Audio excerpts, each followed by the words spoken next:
Kemarin saya juga ngobrol sama ibu-ibu, bapak-bapak gitu yang punya anak udah SMA mau pada kuliah gitu, mulai kemudian mendiskusikan gitu ya, jangan-jangan biaya kuliah di luar negeri juga sama gedenya sama biaya di dalam negeri gitu kan. Iya, dan ternyata malah jauh lebih murah begitu ya, karena ini juga mereka hanya membutuhkan untuk membayar uang living cost saja dan juga Oke. biaya-biaya Oke, administrasi. tapi beneran nggak gitu ya? Apa ini lebih murah? Nah, untuk mengetahuinya pemirsa, berapa apa sih besaran biaya kuliah di Indonesia dan di luar negeri? Kita segera terhubung nih secara virtual dengan Ketua BEM UI, ada Ferel Uzil dan juga mahasiswa yang kuliah di Istanbul, Turki sekarang, Fariza Wahid. Selamat pagi, Ferel dan Fariza. Sehat-sehat ya? Pagi Mas, Ma- sehat Alhamdulillah. Jelas suaranya saya di sana ya. Sehat. Makasih loh, Ferel sama Farisa sudah berkenan bergabung sama kami di obrolan pagi. Saya mau ke Ferel dulu. Ferel, ini kan di Baik, UI udah semester berapa, Ferel? kalau sekarang di semester 8 Mas. Semester 8, udah mau semester akhir, bentar lagi lulus nih ya. Kalau Fariza, Ya, kuliah di mana? Sama semester berapa nih? Eh, Saat ini saya kuliah di Istanbul Univ, Turki. Kebetulan Aha. sama juga sama Semester Rafael 8. Aduh, semester bentar 8. lagi udah mau pada Iya. lulus. Ferel kemarin di Indonesia itu kan lagi rame soal biaya UKT yang mahal gitu ya. Ferel nampung juga nggak sih apa namanya aspirasi dari teman-teman BEM atau mungkin dari mahasiswa-mahasiswa yang di bawah angkatan di bawah Ferel, gimana sih tanggapan mereka? iya, kalau bicara menampung atau tidak, tentunya kami dari BEM UI menampung segala aspirasi termasuk keberatan-keberatan yang dialami oleh teman-teman, khususnya teman-teman mahasiswa baru. Itulah mengapa sekarang kalau dari BEM UI sendiri juga menjadi salah satu fokusan utama kami, bagaimana bisa mengadvokasikan kenaikan biaya pendidikan yang menurut kami ini sudah di luar batas wajar, seperti itu Mas. Oke, kenapa di luar batas wajar? Apakah kenaikannya signifikan banget gitu? Dulu berapa kalau boleh cerita Ferel waktu pas pertama masuk biaya kuliahnya berapa? Kalau sekarang berapa? Oke, kalau bicara signifikan atau tidak, tentu signifikan, Mas. Karena misalkan kita ambil perbandingan gitu ya dari kedokteran. Kalau kedokteran kita bicara di tahun lalu misalkan itu angkanya hanya di range sekitar 70-an gitu ya. Tetapi kalau di tahun ini bahkan sampai ada yang 200 lebih untuk mahasiswa KKI-nya. Tentu ini yang menjadi suatu keprihatinan karena kalau dari kami sendiri sebetulnya yang paling mendasar itu adalah ingin tahu sebetulnya rasionalisasi dari setiap kenaikan biaya pendidikan itu apa dasarnya. Tetapi itu yang tidak pernah kami dapatkan dari pihak kampus, apalagi dari pihak Kemendikbudristek. Karena selalu kalau dari pihak UI sendiri ini bergerak dalam diam, tiba-tiba mengeluarkan yang bikin semua orang ini kaget, seperti itu, Mas. Bergerak dalam dia artinya nggak ada sosialisasi dulu di awal bahwa ada kenaikan dengan besaran tertentu gitu. Atau termasuk Iya, meminta jadi kalau angket dulu sama Sivitas Akademik gitu, setuju atau nggak kalau kenaikan segini gitu? oh itu tidak ada sama sekali, Mas. Jadi kalau Nggak bicara ada sama kenaikan sekali. biaya pendidikan, jadi isu tahunan gitu. Tahun lalu pun ada masalah seperti ini, tahun ini ada masalah seperti ini. Karena kami sejak bulan Januari sudah menanyakan sebetulnya mana SKBOP-nya, mana yang kemudian menjadi penetapan tarif bagi mahasiswa baru. Karena posisinya kami Oke. tidak ingin di kami masuk ke UI ini tapi tidak mengetahui biaya pendidikannya. Dan itulah yang terjadi saat ini, tanda kutip gitu ya, mahasiswa baru yang masuk ke UI ataupun kampus-kampus lainnya ini beli kucing dalam karung gitu, Mas. Sudah diterima Oke. tetapi tidak tahu biaya pendidikan.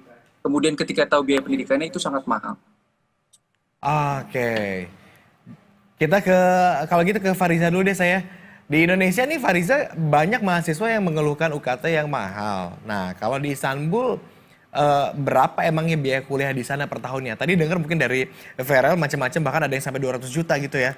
Kalau di Istanbul sendiri Fariza berapa nih? Oke, Lebih murah atau jajan kebetulan lebih. saya memang Mhm.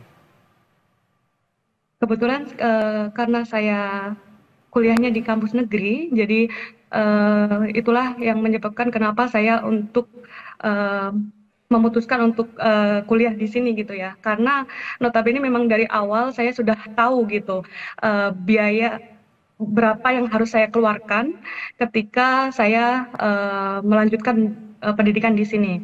Untuk kedatangan saya saat itu 2019, kurs yang ada itu masih sekitar di angka 2.800 per 1 lira. Lira itu mata uang Oke. Turki. 2.800 lira berarti Jika rupiah berapa? 2.800 rupiah Oh, itu per 1 liranya. Jadi oke. saat itu saya per tahunnya 2.500 lira. Atau mungkin kalau dikonversikan ke rupiah hanya sekitar 7 juta per tahun. Wow, Bukan per 7 juta semester, per itu per tahun. tahun. Oke. Betul. Farel mendengar ini mungkin juga jadi mengerjakan dahi, ternyata di luar negeri biayanya lebih murah gitu ya. Tapi kalau misalnya di Istanbul jangan-jangan pendidikannya murah tapi biaya hidupnya mahal. Boleh share sama kita nggak Fariza? Biaya hidup di sana kayak gimana sih untuk jajan sehari-hari, makan sehari-hari? Oke, mungkin kalau kita compare to Jakarta, mungkin teman-teman dengan living cost kita yang kalau saya sendiri saat ini sewa apartemen dibagi gitu sharing, dan juga untuk makan pun mungkin bisa masak, kita atur sendirilah sebagai mahasiswa. Hitung-hitungan berapa nih sekali makan? Ada, kalau sekali makan di luar mungkin 50.000. Oh sama, Tapi karena kita mirip-mirip sama bisa, Jakarta ya? iya, betul. Tapi kalau masak Jadi sendiri bisa estimasi jadi mungkin lebih hemat per ya? bulan. Betul. Karena kita juga bisa bawa magicom dari Indonesia gitu. Oke. Sama juga anak kos. Anak kos gitu. Tapi untuk kisaran biaya hidup mungkin kurang lebih sama seperti di Per Jakarta. bulan jadi di berapa angka, habisnya?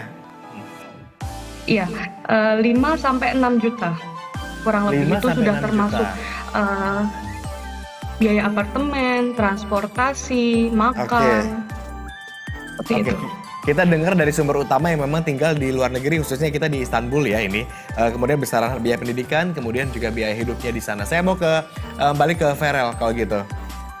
Farel, begitu dengar bahwa UKT ini kemudian ditingkatkan, tidak ada sosialisasi terlebih dulu, begitu upaya-upaya apa sih yang sempat dilakukan oleh teman-teman mahasiswa di kampus? Baik Mas, kalau bicara upaya apa yang kami lakukan di kampus, tentu pertama kami juga sudah mengadvokasikan isu-isu ini kepada pihak kampus. Tapi kalau UI sendiri jujur sambutannya tidak positif gitu, bahwa kami lebih banyak untuk didiamkan, tidak direspon dengan baik. Sehingga beberapa waktu kemarin pun kami juga sempat sudah melakukan aksi massa di internal kampus untuk akhirnya menuntut terkait kejelasan kenaikan biaya pendidikan ini. Nah, lagi-lagi kalau dari pihak UI sebetulnya itu tidak memberikan respon yang kami inginkan. Sehingga kalau kami berharap nantinya bisa ada suatu upaya yang lebih konkret lagi dari UI dalam merespon permasalahan ini gitu. Karena kalau kita lihat respon dari Humas UI kan selalu denial gitu ya, selalu membantah segala dugaan bahwa UI mahal dan sebagainya. Padahal itu kenyataan yang terjadi. Oke, mungkin belum, karena kita juga sempat mencoba menghubungi begitu ya beberapa kampus untuk mengkonfirmasi terkait hal ini, tapi maksudnya belum menemukan jawaban. Mungkin belum, Vera, kita coba positive thinking dulu. Kalau mau ke Fariza juga saya, sepakat nggak Fariza? Kalau biaya kuliah di Istanbul, Turki ini akhirnya menjadi lebih sama saja atau bahkan lebih murah dengan di Indonesia? Kalau saat ini mungkin saya setuju tentang itu karena melihat gelombang pelajar yang datang ke Turki itu semakin besar. Itu berarti ada semacam apa ya, kemudahan mungkin atau pertimbangan yang lebih kenapa mereka memilih untuk berkuliah di sini. Kuliah di luar negeri akhirnya jadi banyak sweetenernya gitu ya, banyak pemanisnya gitu, banyak menggoda masyarakat Indonesia khususnya calon-calon mahasiswa gitu ya, karena ternyata di luar negeri living cost-nya nggak gitu mahal, kemudian juga biaya pendidikannya juga relatif lebih rendah. Makasih banyak kalau gitu ya Fariza dan juga Farel, mudah-mudahan isu ini bisa kita temukan win-win solution-nya begitu ya, bagaimana ini tidak membebankan orang tua, kemudian calon mahasiswa juga begitu ya, tetapi pihak universitas tetap bisa memberikan layanan yang maksimal yang terbaik dari segi pendidikan. Selamat kembali beraktivitas Farel dan juga Fariza, nanti kita ngobrol bareng lagi santai-santai di obrolan pagi ya. Baik. Terima kasih Mas. Terima kasih Mbak. Dan kita dengar ternyata kalau dari mahasiswa di sana bahkan ada yang sampai 7 juta doang 1 tahun ya, sementara di Indonesia tadi. Iya, dan ternyata living cost-nya juga mereka tidak begitu beda jauh dengan di Indonesia. Oke, Ica dan juga pemirsa, kalau tadi kita udah berbincang dengan Ketua BEM UI dan mahasiswa Indonesia yang kuliah di Turki, apakah biaya UKT di tanah air yang naik ini bisa membuat mahasiswa potensi menjadi kabur, not kabur apa ya, tapi ya mencari alternatif pendidikan di luar negeri gitu ya. Kita segera diskusi nih dengan pengamat pendidikan, ada pengamat pendidikan Pak Toto Amin Sufianto. Pak Toto, selamat pagi. Pak Toto, audionya tampaknya masih ke mute Pak Toto, kita belum bisa dengar suara Pak Toto. Oke, kita udah dengar. Siap. Pak Toto tadi Jadi, nyimak juga barangkali ya diskusi kita sama mahasiswa di Indonesia sama mahasiswa di luar negeri gitu. Gimana dari kacamata pendidikan? Pengamat pendidikan apa nih kira-kira yang menyebabkan pemerintah harus naikin biaya UKT? Padahal ternyata di luar negeri juga biayanya rendah, biasa aja gitu ya. Ya, jadi sebenarnya ini konsekuensi dari globalisasi ya, artinya kualitas pendidikan yang dihasilkan dari sebuah proses yang memerlukan biaya itu akhirnya menjadi sama semua di seluruh dunia kan. Dan akhirnya orang akan mengecek kira-kira biaya di dalam negeri itu kenapa mahal, pasti akan lihat keluar kan, itu berarti misalnya betul. Jadi ini merupakan tantangan buat manajemen perguruan tinggi, khususnya perguruan tinggi negeri, karena yang memiliki kewajiban untuk paling tidak menerima semua keluarga, anak dari semua keluarga di seluruh Indonesia kan PTN gitu ya. Jadi itu harapan banyak keluarga untuk PTN itu bisa kuliah di situ. Jadi wajar saya kira, dan kalau memang lebih murah di luar negeri dan kadang-kadang banyak sekali tawaran beasiswa, saya kira arahnya akan ke sana. Jadi itu tak terhindarkan ya sekarang. Oke. Pak Toto, kalau kita melihat ini kan dari biaya UKT di PTN sebenarnya nggak ada beda jauh ya dengan perguruan negeri swasta, bahkan ada yang di bawah itu. Tapi kenapa ya kok jadi PTN ini nggak bisa begitu menekan dari biaya UKT-nya? Kenapa tuh kira-kira Pak Toto? Pertama tentu sebenarnya tidak semua PTN menaikkan UKT ya.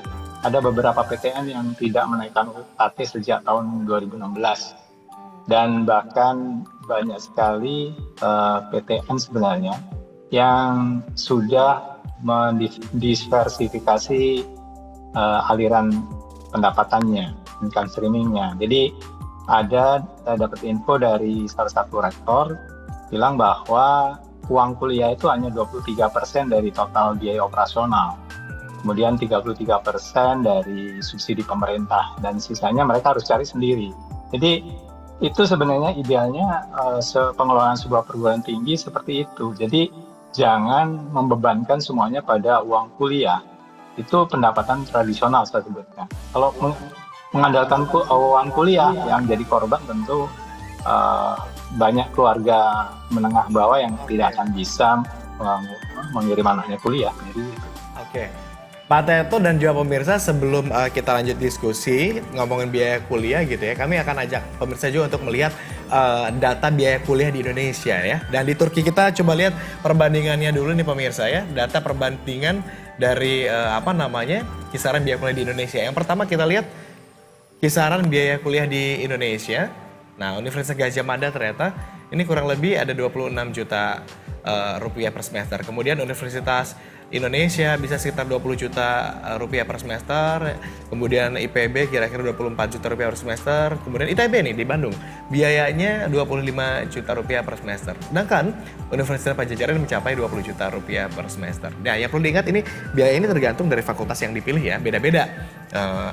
Tergantung jurusan, kemudian fakultasnya. Kalau kita lihat nih di negeri permadani Turki, kita lihat besaran biayanya ya.